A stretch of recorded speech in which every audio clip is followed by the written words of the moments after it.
Hey there guys, it's Caitlin, your geeky girlfriend, back again. In today's video, I am jumping back into my Bookie Babe book review series. I've taken a little hiatus from recording lately, but I'm excited to jump back in.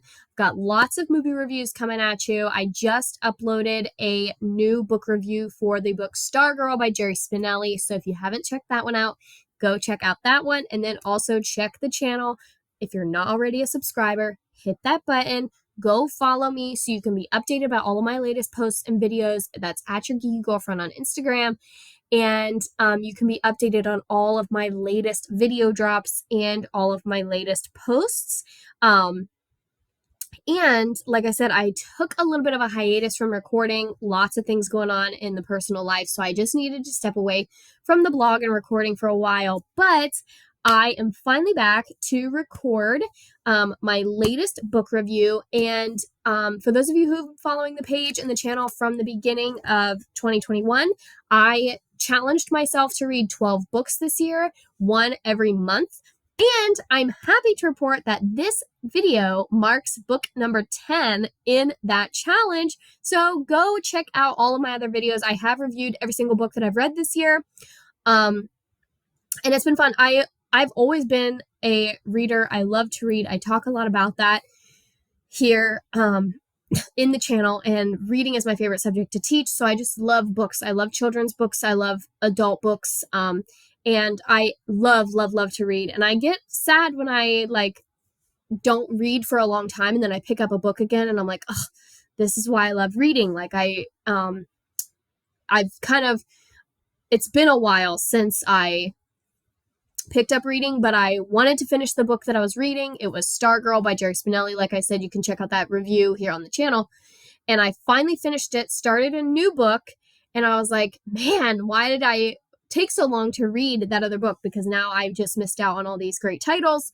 And so every time I pick up a book after a long time, I'm just transported back into my love for reading.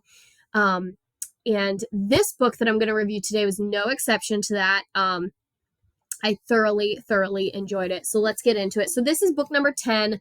I had no rhyme or reason for these books. These were just books that I picked off my shelf and said, yep, I really want to read this book. And this one was number 10. I was intrigued by this series. This is the Twisted Tale series. And they're all written by Liz Braswell. Excuse me. Man. And I want to show you this first so you can see some of the other titles. So there is a Little Mermaid, Part of Your World, Twisted Tale, Reflection, Tale as Old as Time, and Once Upon a Dream. So I'll go ahead and talk a little bit about this series. So this series takes your classic Disney fairy tales and the classic stories that we all grew up loving and puts a spin on them. Much more, I will say, much more of a dark, truly a twisted tale. And of course, I had to start with the Aladdin one. So this is a whole new world, a twisted tale. What if Aladdin never found the lamp? So what's interesting about the book is it retells the events from the movie. So it starts off explaining who Aladdin is. It actually gives you some background on Aladdin's mother and how he came to be a street rat in the first place. His dad was actually, there is a movie called The King of Thieves. So his dad was like a well-known thief, and his mom did not work. She stayed at home with him. So that's kind of how he got his street rat cred, was from his dad. But this book hints that his dad actually had some royalty at one point, and was not like sultan royalty, but just he was very well known, and he was like a public figure almost. And so you kind of get more of that story about his dad leaving and his mom raising him, which that was an interesting take. That was a new addition to the story. And then it talks about, it kind of goes through the whole one jump scene from the movie where Aladdin is evading the guards. Rasul is Jafar's number one guard, for those of you who don't know that. And Rasul actually has a big part in the book, in this book. And so this was very interesting. And there were lines from the movie, which I loved that. and it kind of retells how he goes and finds the Cave of Wonders. So it retells how Aladdin and Jasmine meet in the marketplace.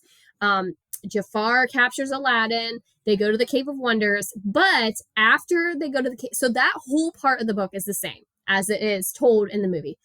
And then they go to the Cave of Wonders, and in the film, when Abu steals back the lamp for Aladdin after Jafar, holds out his hand, and Jafar says, "First give me the lamp," and then he holds it up and he's like, "Ah ha ha," and then he tries to kill Aladdin.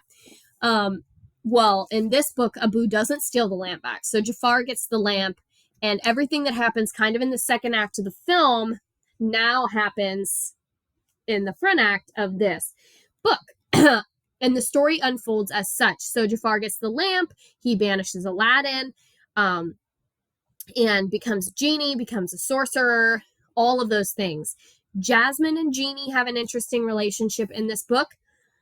I cannot stop coughing. It's all the talking, I guess. Let me get a drink. So Jasmine and Genie have an interesting relationship.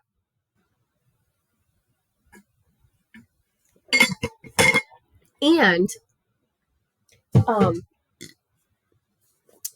you get more history on Genie, which is interesting. You get more of his story, which kind of ties into the live action film. If you haven't seen that one, they pull a little bit from that into Genie's story as well. So you get some background on Genie and how he became a genie, why he chose to be a genie, because you don't just you're not born into genie life, you have to choose it. And so you kind of get more of his story, which is interesting. So the whole story unfolds about Aladdin and Jasmine creating an army of thieves and an army of street rats. And they take two of Aladdin's best street rat friends and create this whole army to battle Jafar and his army of the undead. So Jafar kind of brings all these people back from the dead. And Raja's part in the book is very interesting. Iago has an interesting tale. Iago's a pretty big part of the movie, and they gave him a dark fate in this book. So if you like Iago, get ready, because he has a very dark fate in this book. And there were a couple of scenes that I was like, this is really dark, very adult, gruesome, a little bit gory. But it was really good. I couldn't put it down. I wanted to know how it was going to end. I wanted Aladdin and Jasmine and Genie, of course, to win in the end and defeat Jafar. And there were a lot of times when you don't know. You truly don't know how the book is going to end. It kind of gives you the vibe that it can go either way. It was very good. I also love this cover art because I love how they made Jafar look like one of the buildings in Agrabah. I think that's a very interesting take and a very interesting twist. I loved this book. I am hoping to read all the other ones in the series. I do have the Frozen one, but I have not read it yet. They have Ariel, Mulan, Beauty and the Beast, and Sleeping Beauty, and Frozen so far. And I don't know if she's written any other ones since some of these have come out. Obviously, like I said, I had to start with the Aladdin one because Aladdin's my favorite, and I thought that's the story that I know the best. I know the movie pretty much by heart, so it was easy for me to kind of pick it up and know exactly where the story was going to start and where it was going to go. I love the background history that you get. I love the relationship between Genie and Jasmine. Raja's role in this book is great. Carpet's role in the book is great. Jafar, honestly, is the least pivotal character in the whole book, but the story's supposed to be about him. But Jafar really doesn't have that much of a role in the book, which is interesting. The book still centers around Aladdin and Jasmine, which was great. I loved that. I love how even though the villain is supposed to be the main player, the story still centers around our heroes and how they are going to avenge the villain. Overall, I would give this book a 9 out of 10.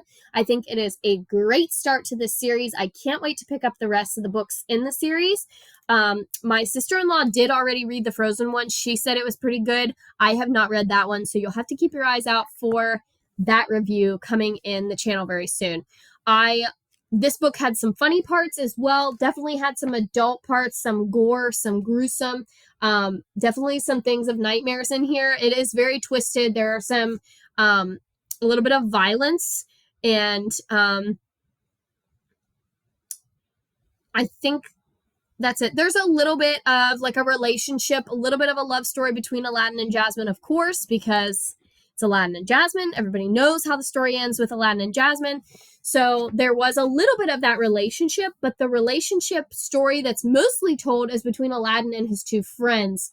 And it plays with mental health a little bit, and how to stay sane. Like there's a character who kind of struggles with sanity and madness. It talks about Jafar's struggle with sanity and madness, and how Jafar is actually driving himself mad in playing out all of these scenarios that he wants to happen. And like I said, Iago's story is probably the hardest to find out about, and it's very interesting, and it's a very interesting take on the story. And it also gives a new level of depth to Jafar and kind of shows you how depraved Jafar was intended to be or could be had the story gone his way. And it kind of just gives you a little bit more insight, like I said, into how like crazy Jafar is and how close to madness he would go for power. Great book. I give it a 9 out of 10. I definitely would recommend this one. I'm so excited to pick up the other titles in the series. I did get this one from Amazon. It was like $12 or $13, and they were all the same price. So I'm excited to pick up the rest of the titles in the series once I knock some more books off of my list. That book marks number 10 in my 12-book challenge for 2021. And I'm excited to review the other two for you guys. I just started another book, so I started number 11 yesterday. Off to a great start. Can't wait to review that one. And then I think I know which one I'm going to do for my last book. Not sure if I'll get it done before December 31st, but we're going to really try. And I'll just have to keep you guys updated. As always, thank you guys so much for watching. Let me know in the comments if you've read this book. Let me know which one you want to see me read next. If you want to see me pick up the Ariel, Mulan, Beauty and the Beast, or Sleeping Beauty title next, and I will add that to my list of things to review. If you know of any other books that you want me to review, drop those in the comments as well. I'm always looking for new recommendations. And if you are an author and want me to review your book, let me know. You can message me on Instagram and we'll chat about how I can make that happen for you. Thank you guys so much for watching. As always, give me a like, give me a subscribe. Let me know in the comments what you want to see, and I'll see you guys in the next one. Bye.